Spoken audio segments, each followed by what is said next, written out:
¿Qué tal, compañeros de Productora Plástica? En esta ocasión estaremos abordando el tema de la hipertensión.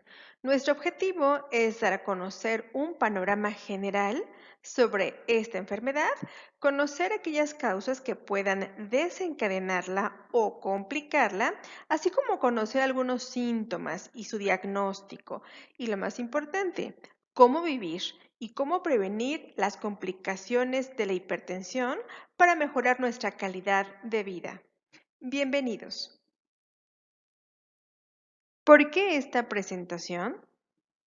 Relacionándolo un poco con los temas anteriores, el sobrepeso y la obesidad pueden aumentar la presión arterial, suben los niveles de glucosa en sangre, colesterol, triglicéridos, lo que dificulta que la sangre fluya por el organismo. La Organización Mundial de la Salud refiere que la hipertensión es el factor de riesgo número 1 de muerte en el mundo. En México, 1 de cada 4 personas padece hipertensión arterial.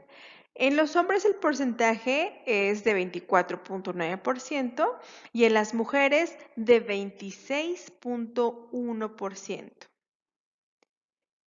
¿Sabes por qué se le llama la asesina silenciosa? Porque muchas personas que la padecen no tienen síntomas, no saben que tienen esta enfermedad hasta que ya tienen complicaciones muy severas. Se afirma estadísticamente que aproximadamente el 40% de quienes la padecen lo ignoran y cerca del 60% de las personas que sí saben que la tienen porque han sido diagnosticadas con ella, de este 60%, la mitad, solamente la mitad, la tiene controlada. El resto está descontrolada. Iniciemos con algunos conceptos introductorios.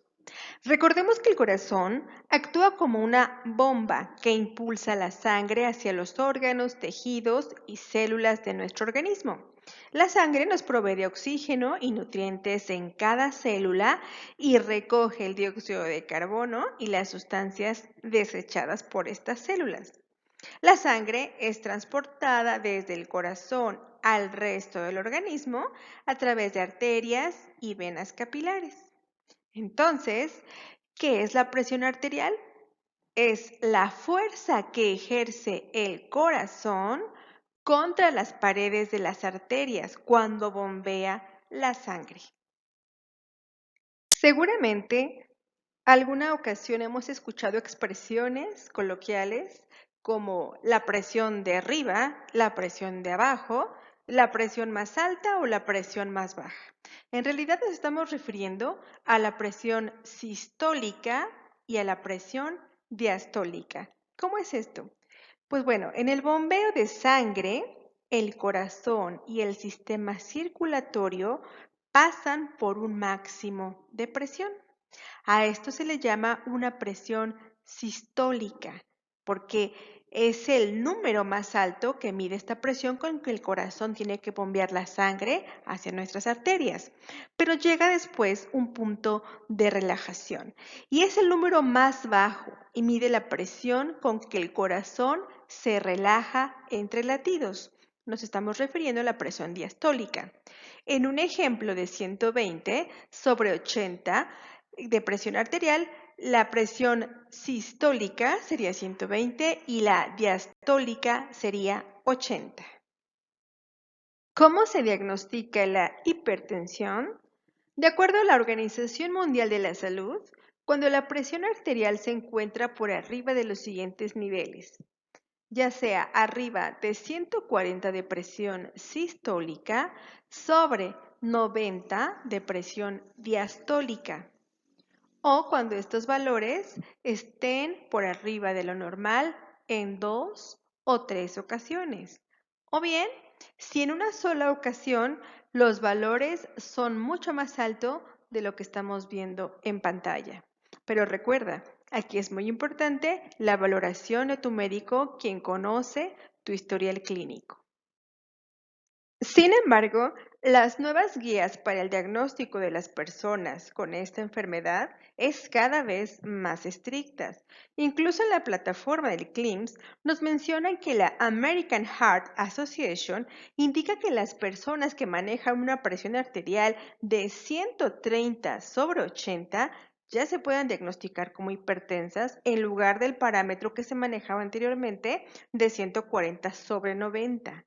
Estos pacientes deberían realizar cambios ya en su estilo de vida y empezar con medicamentos. Sin embargo, la última palabra la tiene tu médico, quien conoce tu historia clínica y quien te puede diagnosticar de una manera más certera si tienes esta enfermedad o no. Así que no olvides consultar con tu médico.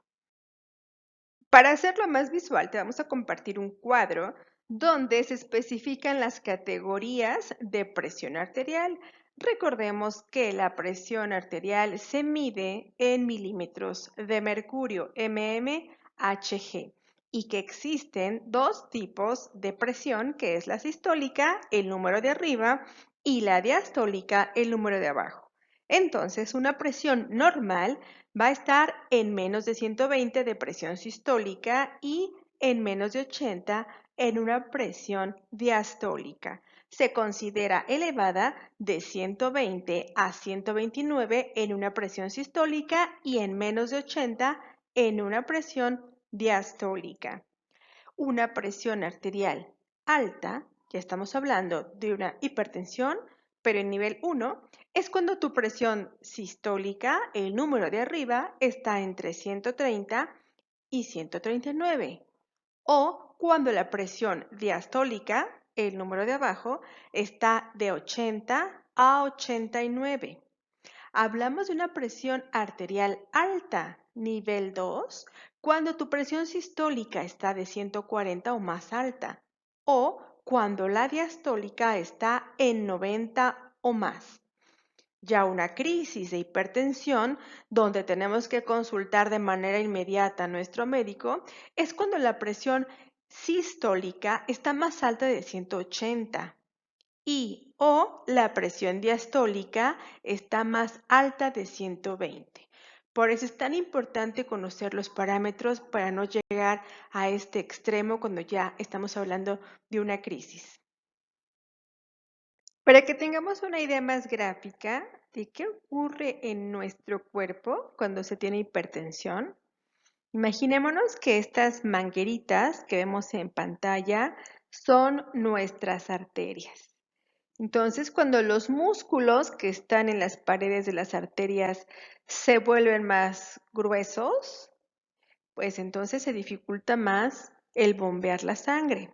A este proceso de endurecimiento de las arterias se le llama arterioesclerosis. Entonces, nuevamente hagamos esa analogía de una manguerita. Esa manguerita que se está haciendo más gruesa, pues obviamente para que la sangre pueda fluir como se debe, necesita más presión, necesita que el corazón trabaje más y es cuando vienen las complicaciones. Aunado a ello, si tenemos alto triglicérido, el colesterol, la sangre se vuelve más espesa, entonces estamos haciendo que nuestro cuerpo se esté haciendo un esfuerzo extra, esté trabajando al máximo y todo esto pues sí tiene complicaciones muy severas. Esto no se ve a corto plazo, se ve en un largo plazo y es por ello que empecemos a identificar qué es lo que pasa con nuestro cuerpo, que sepamos cuáles son las consecuencias y que podamos actuar a tiempo. ¿Qué más ocurre en nuestro cuerpo cuando tenemos hipertensión? Puede que sintamos un dolor, una presión en el pecho, como si alguien estuviera parado sobre nosotros. Es un dolor en el centro del lado izquierdo del pecho, lo que se conoce como angina de pecho. Y esto porque las células del corazón no funcionan bien, no reciben suficiente oxígeno y nutrientes, por lo que también podemos tener alguna dificultad para respirar o cuando una arteria coronaria está completamente bloqueada, causará un ataque al corazón. Los síntomas son presión en el pecho, dolor en el hombro, brazo izquierdo, sudoración o dificultad para respirar. Además del corazón, la presión alta lesiona órganos vitales como el cerebro y los riñones, lo que provoca un infarto cerebral o una insuficiencia renal. Se le llama factores de riesgo a las circunstancias o situaciones que pueden aumentar la posibilidad de que una persona pueda contraer una enfermedad, en este caso la hipertensión. Aquí lo importante también va a ser no solamente saber qué factores de riesgo existen, sino cuál es su prevención. Dentro de los factores de riesgo tenemos la edad. En personas mayores de 50 años, la mitad padece hipertensión. Y esto es porque de manera natural el cuerpo se va degenerando. Estas arterias de las que hemos hablado se van engrosando con el paso del tiempo de una forma natural. Sin embargo, estadísticamente se nos indica que cada vez incrementa más este padecimiento en niños y adolescentes. Otro caso tiene que ver con la historia familiar. Si bien es cierto que la predisposición genética es un factor que influye, no es determinante. Los estilos de vida sí lo son. El consumo de sal. Los mexicanos consumimos excesivamente la sal. Los hombres la consumen 2 veces más de la medida recomendada que las mujeres. Y es que esta sal actúa en los riñones para que el cuerpo retenga más agua. Una vez que el agua se almacena, esta agua adicional, eleva la presión, ejerce presión sobre los riñones, las arterias, el corazón y el cerebro y pues obviamente llega a tener daños, las va lesionando. Otro punto es la inactividad física, así como el sobrepeso y la obesidad. Estas son unas ventanas de oportunidad para que entren y para que se puedan desarrollar muchas enfermedades no transmisibles crónicas, como en la que estamos abordando el día de hoy. Y es que fíjate, cuanto más sea tu peso, más sangre necesitas para suministrar oxígeno a tu cuerpo. Y al aumentar esta cantidad de sangre, aumenta la presión sobre las paredes y las arterias. El tabaquismo también es un factor de riesgo porque los químicos del tabaco pueden dañar el revestimiento de las paredes de las arterias y estas a su vez se van estrechando por esa razón. El consumo o abuso de alcohol es también otro factor importante, así como otras enfermedades crónicas.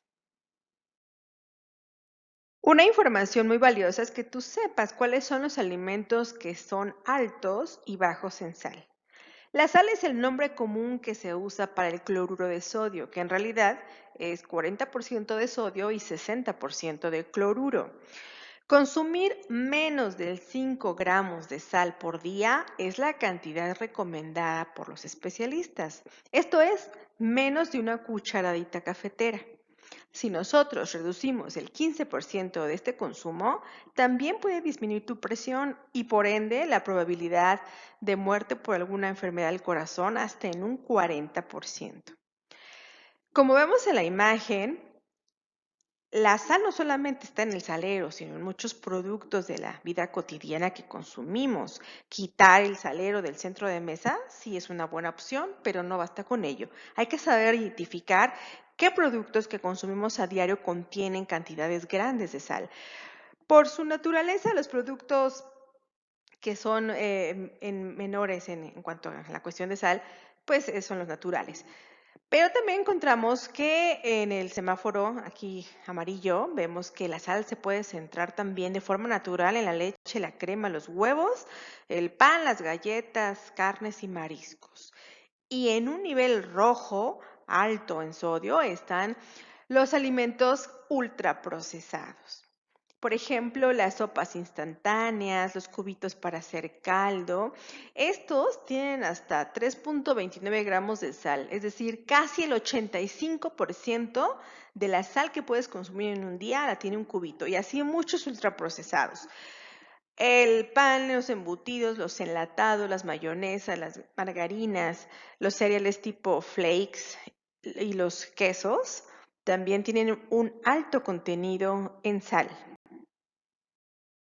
Lo que se nos recomienda es consumir potasio y no sal.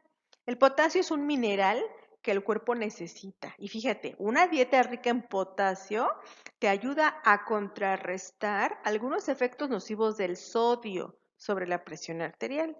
Esto los encontramos en las frutas y verduras, desde la papaya, manzana, las papas naturales, el tomate, el plátano, como en los cereales como el arroz integral, el frijol, la lenteja, los ejotes, las habas, los chícharos, los garbanzos y la avena. Esto nos ayuda a contrarrestar el efecto nocivo producido por la sal.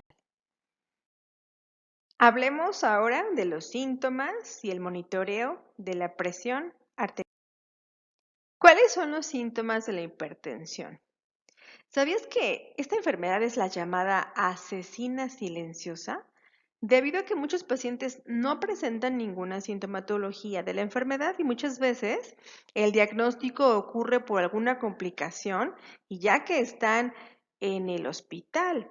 Generalmente los síntomas se presentan una vez que la presión es muy alta, puede ser 180/120, pero no existe un síntoma específico. Estos pueden ser causas de otras enfermedades.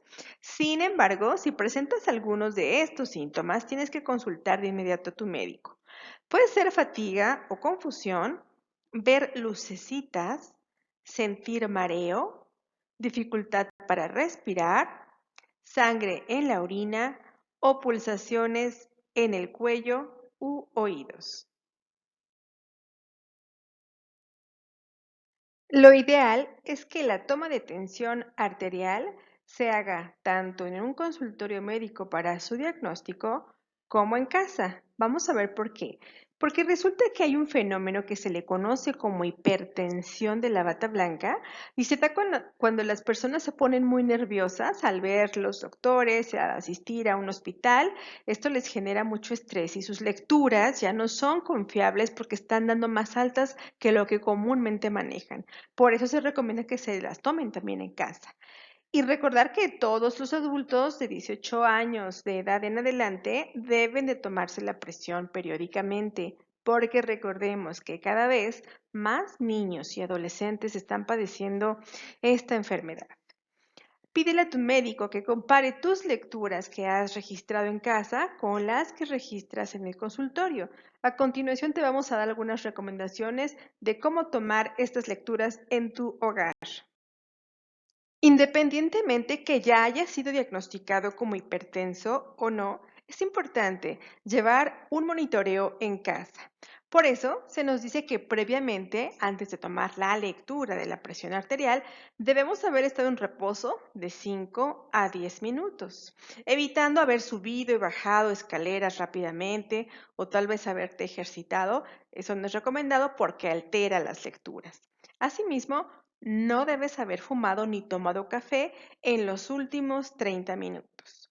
Entonces, ahora sí, las recomendaciones es estar sentado, no conversar, no hablar mientras están tomando esta tensión arterial, apoyar tu brazo a la altura del corazón, colocar el brazalete en el brazo sin ropa. Esto es importante ya que puede variar las lecturas. Usar el tamaño del brazalete adecuado, ni que te quede muy apretado, ni que te quede tampoco muy holgado. La recomendación es que puedas introducir entre el brazalete y tu brazo un dedo. Esa es digamos, la forma correcta en la que puedes saber que no está ni justo ni tampoco muy holgado. Apoyar bien los pies en el piso, no cruzar las piernas, tener la vejiga vacía y apoyar tu espalda. ¿Por qué es necesario monitorear mi presión arterial en casa? Pues precisamente para tener registro y detectar oportunamente si tenemos una complicación. Recordemos que la prevención aquí es la clave. Prevenir enfermedades del corazón, prevenir ya casos muy graves y tristes, porque las personas después de un accidente cerebrovascular ya no son las mismas, con problemas oculares o renales, y estamos hablando de enfermedades ya muy crónicas que se pueden prevenir. ¿De qué nos vamos a valer? Nos podemos valer de un diario de cifras de presión. ¿Qué es esto? Bueno, pues agarramos una libretita y entonces vamos anotando todos los días cuál va siendo nuestra presión, a la misma hora y preferentemente con el mismo aparato. Vamos anotando de domingo a lunes, cuál es mi presión tanto sistólica como diastólica en la mañana y en la tarde. En la mañana y en la tarde todos los días. Esto le va a ayudar a tu médico para que pueda hacerte un buen diagnóstico o incluso evaluar el efecto de algunos medicamentos que ya se te hayan recetado. Si has sido diagnosticado con hipertensión, toma nota de lo siguiente.